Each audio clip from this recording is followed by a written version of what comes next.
Hello cabin crew, welcome to my new channel. Channel name is Hello Cabin Crew only. और जो लोग मुझे नहीं जानते उनको थोड़ी सी इंट्रोडक्शन दे देती हूँ कि मैं हूँ ममता सचदेवा। मैंने इंटरनेशनल एयरलाइन में 14 ईयर्स से ज्यादा काम किया है। बहुत ही यंग एज से मैं एविएशन सेक्टर में काम कर रही थी। अभी कोरोना वायरस के चलते I don't have a job, या आप ये कह दें कि हमारी स्टाफ की बारी आ गई रिडंडेंट होने की, तो हम रिडंडेंट होके चुपचाप घर बैठ गए हैं। बट दैट डजंट मीन कि जॉब्स नहीं आएंगी और आपको भी डिसहार्ट होने की जरूरत नहीं है। तो आज मैं आप सबको बताना चाहती हूँ कि जो मेरा एक्सपीरियंस है वो मैंने बहुत टाइम से ही लोगों के साथ अपनी हिंदी भाषा में शेयर किया, जिससे बहुत सारे लोगों की मदद हुई एयर होस्टेस कैबिन क्रू बनने में। मैं दोनों terminologies air hostess and cabin crew इसलिए बोलती हूँ जिसको जिस चीज से समझ आती है, बिकॉज इंडिया में हम लोग कैबिन क्रू नहीं कहते, एयर होस्टेस कहते हैं, और इंटरनेशनल मार्केट में सब लोग कैबिन क्रू कहते हैं या फ्लाइट अटेंडेंट कहते हैं या एयर स्टुअर्ड कहते हैं। अगर आपको बुरा ना लगे तो मैं ऐसा करती हूँ कि कैबिन क्रू वर्ड लेके चलती हूँ, तो आपको समझ आ जाएगी किस चीज के बारे में बात हो रही है। तो मेरा जो कैबिन क्रू या कैबिन मैनेजर का या सेफ्टी ट्रेनर का एक्सपीरियंस रहा है उसको मैं काफी टाइम से शेयर करती आ रही थी अपने चैनल ट्रैवल विद ममता पर, जो चैनल ऑलरेडी बुलंदियों पे है, 1 मिलियन हिट करने वाला है। लेकिन मैंने हेलो कैबिन क्रू को सेपरेट किया ताकि लोगों को कैबिन क्रू से रिलेटेड वीडियोस को ढूंढने में कोई दिक्कत ना आए और उनको पूरी इंफॉर्मेशन एक ही जगह पे मिल जाए। जो लोग बाकी वीडियोस नहीं देखना चाहते वो सिंपली इन वीडियोस को बार बार देख सकते हैं, उनको ढूंढने में दिक्कत भी नहीं आएगी। तो आज की वीडियो में मैं आपको ये बताना चाहती हूँ कि बहुत सारे लोग कुछ गलतियां कर बैठते हैं जिसकी वजह से वो कैबिन क्रू लाइफ में नहीं बन पाते, जबकि उनका मन होता है, उनके पास क्वालिफिकेशन होती है, उनके पास स्किल्स होते हैं, लेकिन कुछ गलतियां वो कर बैठते हैं जिससे कि वो सिलेक्ट नहीं हो पाते। वो गलतियां कौन सी हैं उसके ऊपर हम करेंगे चर्चा। तो सबसे बड़ी गलती लोग क्या करते हैं? सबसे बड़ी गलती लोग कर लेते हैं कि आजकल फैशन का दौर है, सबको टैटू करवाने हैं। तो कई लोग जब 10th में ही होते हैं या 11th में ही होते हैं तो वो अपने गले पे, यहाँ मैंने देखा है, स्टार्स बनवा लेते हैं, हाथों के ऊपर टैटू करवा लेते हैं, नेक के ऊपर करवा लेते हैं, या कुछ लोग इनफैक्ट नेक यहाँ गले के ऊपर करवा लेते हैं, या कहीं पे भी ऐसे बॉडी पार्ट पे वो टैटू करा लेते हैं जो किसी भी एयरलाइन की यूनिफॉर्म कल को वो पहनेंगे तो वो टैटूज नजर आएंगे, जो कि प्रोफेशनल नहीं लगते। हमारी एविएशन इंडस्ट्री में कैबिन क्रू को टैटू कराना, कई कंपनीज में तो हाइडिंग पार्ट्स के ऊपर भी टैटू कराना अलाउड नहीं है। लेकिन बहुत सारी एयरलाइंस हैं, उनका रूल ये है कि अगर आपने टैटू कराना है या आपने कराया है, नो प्रॉब्लम, लेकिन जब आप मेरी कंपनी की यूनिफॉर्म पहनो तो आपका वो टैटू जो है वो नजर नहीं आना चाहिए। लेकिन जिन लोगों ने शौक में कान के पीछे, नेक पे या किसी ऐसी जगह पे टैटू करा लिया बिना सोचे समझे, तो उनके लिए तो दिक्कत आ गई। वो लोग नेचुरली ही एयरलाइन के लिए सिलेक्ट नहीं होंगे। लेट मी टेल यू, बहुत सारी एयरलाइंस इंटरव्यू डे के ऊपर आपका जो उनके यूनिफॉर्म के स्टैंडर्ड्स होते हैं, फॉर एन एग्जाम्पल अगर कोई यूनिफॉर्म है जिनकी शर्ट का बाजू जो है यहां तक है, तो अगर आप कहो कि मैं इंटरव्यू पे पूरी बाजू की शर्ट पहन के चली जाऊंगी तो छुप जाएगा, मैं इस बात को छुपा लूंगी, तो आप बाद में भी पकड़े जाओगे, क्योंकि इंटरव्यू वाले दिन भी वो कई बार आपकी स्लीव्स को फोल्ड करवा के जहां तक उन्होंने देखना होता है वो आपकी आर्म्स को, लेग्स को या नेक को वो चेक कर लेती हैं। फीमेल को फीमेल चेक करता है, मेल को मेल चेक करता है, लेकिन वो चेक कर लेते हैं कि कहीं आपने कोई टैटू छुपाया तो नहीं है। तो अगर आप मान लो उस दौरान भी छुपाने के काबिल हो गए, उसके बाद आप ये मत सोचिए कि आप विन हो गए। आपके सिलेक्ट होने के बाद भी आपको निकाला जा सकता है इस बात पे, क्योंकि जब आपकी ट्रेनिंग होगी एज अ कैबिन क्रू, जो एयरलाइन की तरफ से ट्रेनिंग होती है, उसमें कई ऐसी ड्रिल्स होती हैं जिसमें आपको कपड़े चेंज करने पड़ेंगे या यूनिफॉर्म भी एंड ऑफ द ट्रेनिंग आपको पहननी पड़ती है। तो ये एक ऐसी चीज है जो सबके सामने आज नहीं तो कल आ जाएगी, तो हाइड करने का कोई फायदा नहीं।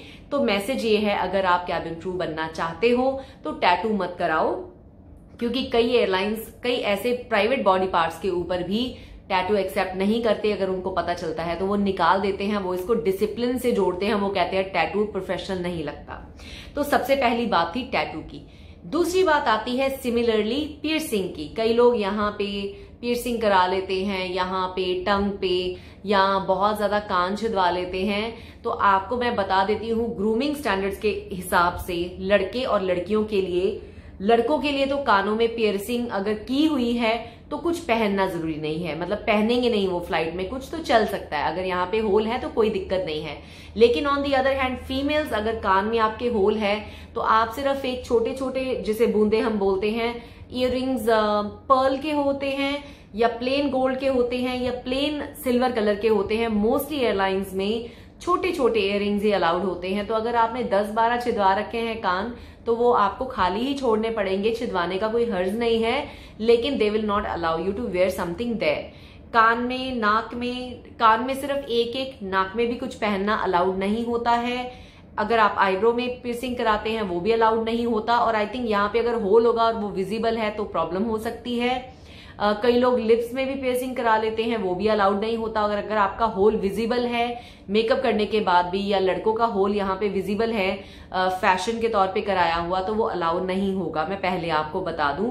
तो अगर आपको इस प्रोफेशन में आना है तो ये प्लीज चीजों को अवॉइड कीजिए। टैटू मत कराइए, पियर्सिंग मत कराइए। और इसके अलावा एक बात आती है बालों की। हम सबको आजकल बड़ा शौक है रंग बिरंगे बालों का, तो हम बिना सोचे समझे, जैसे अभी मैं इंडियन हूं तो रूल क्या है एयरलाइंस का, जैसे मैं इंडियन हूं, अगर मैंने अपने बालों को कलर कराना है तो हमारी कंपनी कहती है कि आप 2 शेड्स आपके ओरिजिनल बालों के कलर से लाइट जा सकते हो या 2 शेड्स डार्क कर जा सकते हो। इससे ज्यादा ये नहीं है कि मैंने बालों को पर्पल कलर करा लिया, नीला करा लिया, हरा करा लिया, पिंक करा लिया, वो सब चीजें अलाउड नहीं होती हैं। और अगर आपने अपने बाल गोरों को देख के, मतलब फॉरेन लैंड के लोगों को देख के आपने अपने बाल करा रखे हैं ब्लॉन्ड, तो वो तो बिल्कुल ही एक्सेप्टेबल नहीं है, लेट मी टेल यू। तो अगर आपने इस प्रोफेशन में आना है तो जब आप इंटरव्यू के लिए जा रहे हो तो आपके बाल जो है वो नेचुरल लुकिंग होने चाहिए। हल्की फुल्की हाइलाइट्स या थोड़े स्टाइलिंग चल जाते हैं, लेकिन ऐसा नहीं होना चाहिए कि बिल्कुल ही कॉन्ट्रास्ट लगे कि भैया ये क्या करके आ गए हो, तो ऐसा नहीं होना चाहिए। इसके साथ में एक एक्स्ट्रा टिप भी दे देती हूं आपको मैं, इन तीनों चीजों के साथ साथ में जब भी आप इंटरव्यू के लिए अपीयर करें, नेचुरल लुक में जाएं। बहुत ज्यादा तेज मेकअप अगर लड़कियां जा रही हैं तो मत करके जाएं, और अगर लड़के जा रहे हैं तो बहुत ज्यादा बालों को स्पाइकी और अजीब से हेयर कट ये सब करने अवॉइड करें। तो चलिए, आज की वीडियो में था यही 3 चीजें, इन चीजों को आपने पल्ले बांध लेना है। प्लीज ये गलतियां मत करना, नहीं तो आप बिल्कुल सिलेक्ट नहीं होगे इस प्रोफेशन के लिए, आपका ख्वाब ही रह जाएगा। अब आप मुझे कहोगे नहीं, इन सब चीजों को फिक्स भी किया जा सकता है, जरूरी नहीं है कि आप टैटू हटाओ उसका मार्क जो है वो चला ही जाता है, 100% नहीं जाता है। I know a few people जिन्होंने कोशिश की है but they were not successful. हो कोई ना कोई मार्क छोड़ देता है जिसकी वजह से वो दिखने में भद्दा लगता है और एयरलाइंस उनको हायर नहीं करती हैं। तो चलिए, आज का वीडियो आपको कैसा लगा बताना मत भूलिए, और कौन से टॉपिक्स के ऊपर आप मेरे विचार सुनना चाहते हैं उसके बारे में बताना मत भूलिएगा मेरी वीडियो के नीचे कमेंट सेक्शन में। और मेरे दूसरे चैनल को ट्रैवल विद ममता को भी सब्सक्राइब कर लीजिए, और मेरे इंस्टाग्राम पेजेस हैं travel with Mamta and hello cabin crew, दोनों पे मुझे फॉलो कर लीजिए। बहुत सारी इन्फॉर्मेशन मैं उन पेजेस के ऊपर भी डालती हूँ। और हाँ, सब्सक्राइब करने के साथ साथ में घंटी का बटन दबाना मत भूलिए, क्योंकि वो बहुत इंपॉर्टेंट है, नहीं तो आपको इंपॉर्टेंट इन्फॉर्मेशन, कई बार जॉब्स निकलती हैं या कोई चीज मुझे आप तक पहुंचानी होती है बहुत ही जल्द, कोई इन्फॉर्मेशन, तो अगर आपने घंटी का बटन प्रेस नहीं किया होगा तो वो इन्फॉर्मेशन आप तक नहीं पहुंचेगी। चलिए, आज के लिए इतना ही। इसके बाद भी और बहुत सारे टॉपिक्स के ऊपर मैं बोलूंगी और आपने मुझे बताना है कि किस चीज के ऊपर आप सुनना चाहते हैं। तब तक के लिए bye bye, goodbye, take care and I will talk to you very soon.